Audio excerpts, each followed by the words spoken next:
Assalamualaikum warahmatullahi wabarakatuh. Hai halo, semangat pagi sahabat kelas 5. Tetap semangat belajar dari rumah ya. Bagaimana kabar kalian? Semoga selalu dalam keadaan yang sehat dan gembira. Hari ini kita sudah masuk materi di pembelajaran yang kelima, tema 3, subtema yang ketiga. Sebelum mengawali pembelajaran, yuk kita berdoa menurut agama dan kepercayaan masing-masing. Berdoa mulai. Selesai. Pada pembelajaran kali ini kita akan belajar tentang karya seni rupa daerah. Langsung saja yuk kita belajar. Indonesia memiliki kekayaan karya seni rupa daerah antara lain seni batik, seni ukir, dan seni anyaman. Karya seni rupa di setiap daerah memiliki ciri khas masing-masing yang dipengaruhi oleh kreativitas seniman yang dapat membuatnya, budaya daerah setempat, ketersediaan alat dan bahan baku, teknik yang dipakai, fungsi benda yang dibuat, serta unsur keindahan.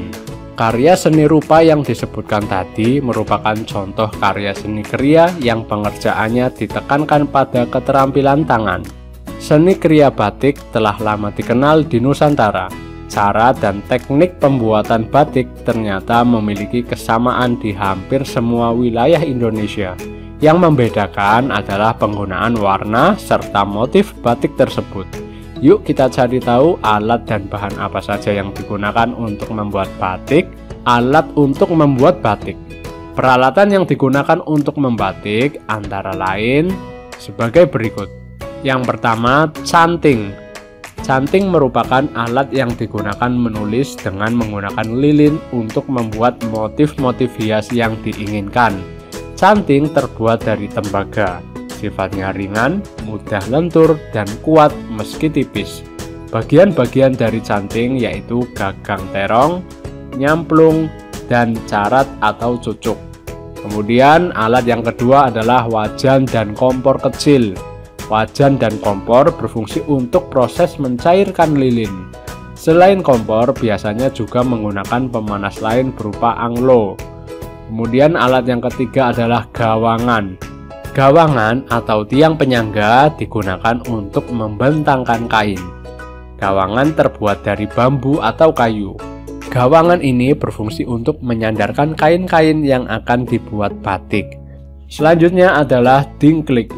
Dingklik atau kursi kecil biasanya digunakan sebagai alas tempat duduk para pembatik. Dingklik merupakan kursi kecil yang terbuat dari kayu, plastik, ataupun apapun sebagai tempat duduk pengrajin. Kemudian bahan-bahan yang digunakan untuk membuat batik antara lain yang pertama adalah kain mori. Kain mori merupakan bahan utama untuk membuat batik tulis. Kain yang bisa digunakan untuk bahan batik tentunya adalah kain yang mudah menyerap zat-zat pewarna batik. Kemudian bahan yang kedua adalah malam atau lilin. Malam berfungsi untuk penahan warna pada batik sehingga bisa memunculkan pola. Ada beberapa jenis malam yang biasa digunakan untuk membatik. Di antaranya adalah malam kelowong, malam tembok, dan malam bironi. Kemudian bahan yang terakhir adalah zat pewarna. Untuk pembuatan batik terdapat dua jenis zat pewarna yang bisa dipilih, zat pewarna alami dan zat pewarna buatan.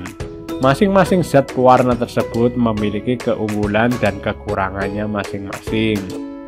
Nah, demikian tadi alat dan bahan yang digunakan untuk membatik.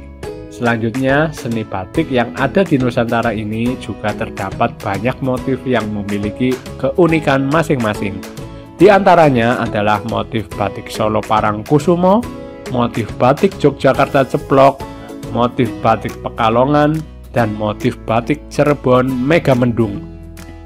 Sedangkan teknik pembuatan batik terbagi atas tiga, yakni teknik tulis dengan menggunakan canting sebagai alat pembuat motif. Yang kedua adalah teknik cap menggunakan stempel yang di atasnya sudah berbentuk ragam hias batik. Dan yang ketiga adalah teknik cetak atau sablon.